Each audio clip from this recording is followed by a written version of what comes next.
Hey there folks, and welcome back to Space Engineers. Today we're going to take a look at a couple of things. We're going to take a look at that big ship over there, as well as a couple of the things that they've updated in the past couple weeks. One of the major things that actually enables this ship to be a thing is the fact that they have updated gravity generators so you can adjust their field width, height, depth, and acceleration, so that's very handy. I always wanted to have a ship where you could have two decks that were opposite each other, but I could never have that.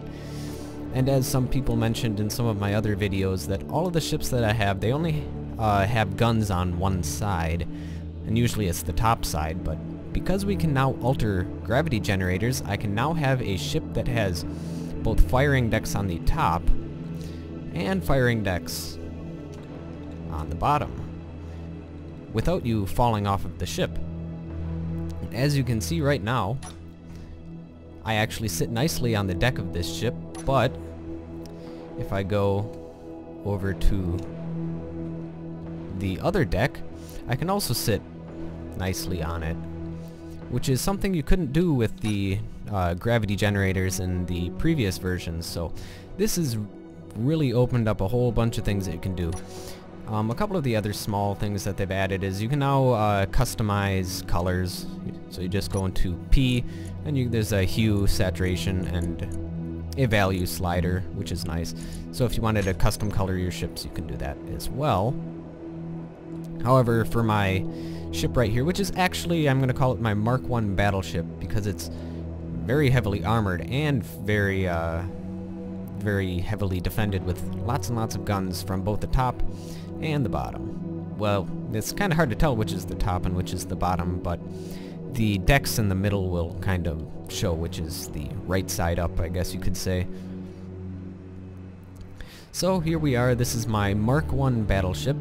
It has at least 2 to 3 armor everywhere on it, so it's very, very hard to get through. And in fact, I think there's 4 armor in some places, and yeah, that's just your standard ship to give you a little bit of a size comparison.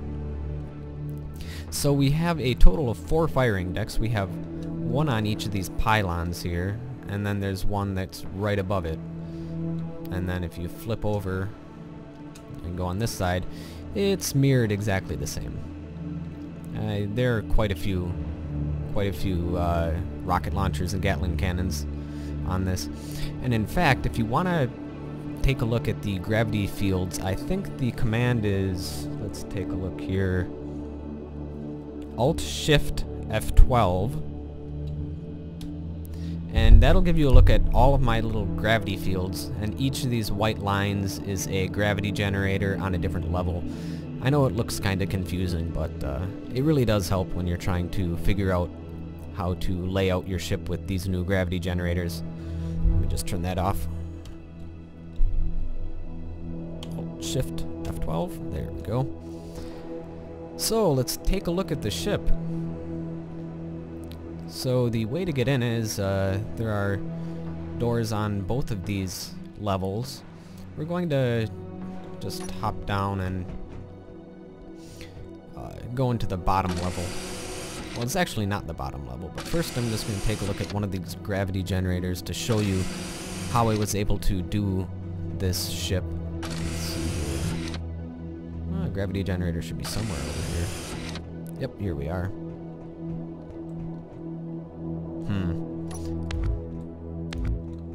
Where did I put that control panel? There we go. So I changed the field height to only 4, so that means that the gravity generator field goes in the X and the Z direction, so that'll be like the X direction, that'd be the Z direction, for, I think it's 150 blocks, whereas the Y direction, which is up and down, is only 4 blocks. So that allows the other side of the ship to not be influenced by these gravity generators on this side of the ship. So that's how I was able to make this ship a, I don't know, I almost want to call it like a flip ship. Let's take a look here. I think I'm on the wrong side. Let's take a look. Yeah, there we go. This is the right side. So you open these doors and you wander on down, here we are. This is the bridge of the ship. And you can command everything from here. And this is the engineering section with all of our reactors, and I put little red lights in to indicate that this is the engineering section, and a whole bunch of gyroscopes. For such a big and heavy ship, it actually does fly, and it is fairly controllable as well, so that's always nice. And it's the same mirrored on each side. So we're gonna exit the engineering section and take a look at the other sections of our ship. So if we were to go through this door, there would be a little staircase and it would lead up to the firing deck over there. So let's take a look at the bottom layer of this ship.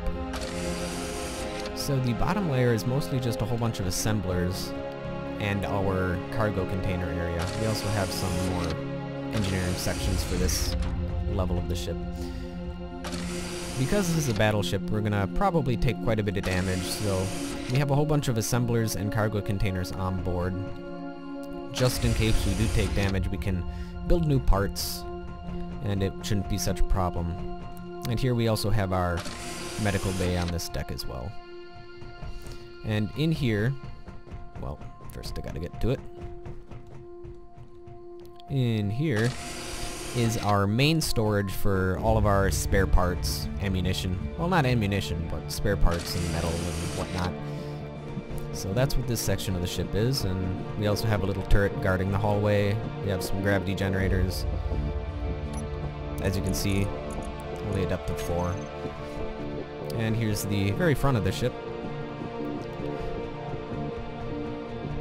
And now we're going to go and take a look at the upper level. Let's see here. Over here.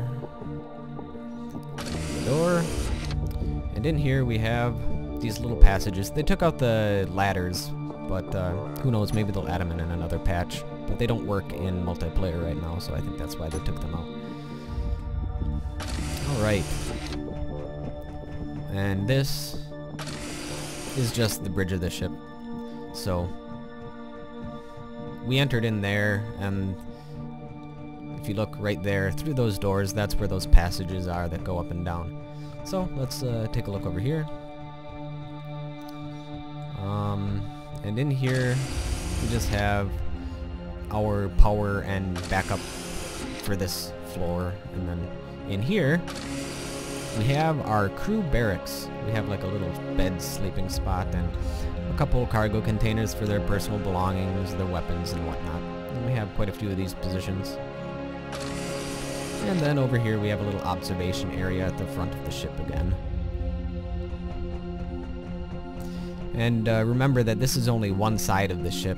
The other flip side is, it's not empty. There are a couple of reactors and gyroscopes, but there's not too terribly much in there. So here we are. We're just gonna show you the opposite side of the ship. So we can also go up here. Well, first, before showing you the opposite side of the ship, we're going to show you the place where we keep all of our ammunition. So these guns are going to be firing a lot, and they're going to need to have their ammunition replaced. So in here we have our ammunition storage. So I guess you could call it our ammunition dump. And as well as that, we have a whole bunch of assemblers, so in case we run out of ammunition, we can actually make some more. And we have enough crates and stuff so that we shouldn't have a problem with our supply. And it is a double airlock, so that's always nice too.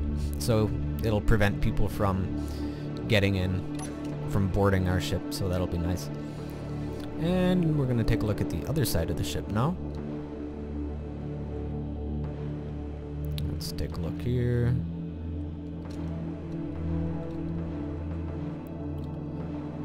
I'm not sure if there's actually anything in here yet. Yep, here we go. We just have a whole bunch of gyroscopes and nuclear reactors for backup power. And let's head on down here. Let's see. Where is where's the door? Not there. Is it over here? Yep, here it is. There isn't too terribly much down here right now. Yeah, as you can see, it's kind of blocked off, and I'm hoping that when they add more stuff to the game, we'll be able to put it in the ship. And right here, there's not too much, and it's empty right now, but when they add more to the game, we can add more to the ship, so I left room for expansion, so. And being a battleship, it has to be able to take damage as well as give it, so I guess we should test the armor on this thing.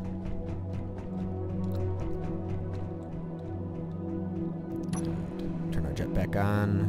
Oop. It gets a little bit disorienting when you're flying around on a ship that has two mirrored sides. So to simulate our ship taking damage, we might as well shoot it with a bunch of missiles. Let's see here. I have a feeling that all these missiles really won't be doing too much damage. Yeah. I think we may need more missiles. And for that, I have a special ship in mind. Where did I put that? Ah, there we go. This I call the Devil's Shotgun. It has, I believe, 30 missile launchers on it, and it's quite maneuverable as well, so this might be able to do a bit more damage to our ship if it doesn't crash the game. Oh, that's not so bad. Let's see, 30 missiles. Did we pierce the armor? Nope. Apparently I didn't put any retro thrusters on this. Whoops. Oh, sorry about that, but we're back, and here we are. We're on a different ship that only has 10 missile launchers, but let's see how much damage we can do, or see how much damage this can take, rather. So that's 20 missiles right there, 30 missiles, 40 missiles. 40 missiles in the same spot, enough to go through this armor? It doesn't look like it. Maybe 50? Nope. 60? 70? 80? I'm about to get through, I better. 90? 100? Does it seriously take more than 100 missiles to get through my armor? That's pretty awesome. Yeah, so as you can see, this battleship is really heavily armored. I'm not really worrying about taking damage from other ships. But, yeah, so here's to hoping that they implement the Gatling guns and missile launchers soon, because that would be sweet. Alright, well that'll be it for this episode. Thank you guys for watching, and I will see you next time.